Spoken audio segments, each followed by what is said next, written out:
Tips untuk adakan simpanan RM60,000 dalam masa 3 tahun. Video ni khas bagi tuan-puan yang tengah berusaha untuk kumpul duit kahwin ataupun nak jadikan sebagai deposit rumah atau apa-apa kegunaan RM60,000 pada tahun 2029 nanti. Sebelum ni, kalau tuan-puan pernah berusaha untuk kumpul dalam bentuk duit tapi asyik tak berjaya je, sebenarnya tuan-puan boleh kumpul dalam bentuk emas. Caranya mudah sangat. Yang pertama, pastikan tuan-puan dah buka akaun Emas Gap Public Gold secara percuma. Selepas dah buka akaun Emas Gap Public Gold, tuan-puan konsisten sahaja menabung 2.2 gram emas setiap bulan. Bila dah cukup 3 tahun iaitu 36 bulan, sebenarnya tuan-puan dah ada 80 gram emas dalam simpanan. 80 gram hari ni adalah sekitar RM55,000. Dengan kenaikan harga emas sekitar 10% setahun, sebenarnya 80 gram emas tadi tu akan meningkat nilainya sampai RM60,000. Kenapa kalau kita simpan emas lebih baik daripada kita simpan dalam bentuk duit? Yang pertama, simpanan tuan-puan tu akan lebih kekal. Sebab kalau tuan-puan simpan dalam bentuk duit, duit ni mudah untuk dikeluarkan dan mudah untuk kita belanjakan.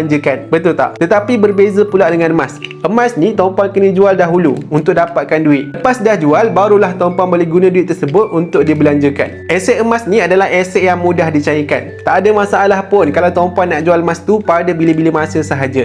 Asalkan tuan-puan dah capai matlamat dalam simpanan dan simpanan emas tuan-puan tu disimpan 2 tahunan ke atas. Bagi yang berminat untuk mulakan simpanan emas bersama dengan Public Gold, boleh tengok pin video saya di profile untuk saya bantu dan guide sebaiknya. Teruskan follow saya untuk lebih banyak ilmu emas dan kewangan. Semoga bermanfaat.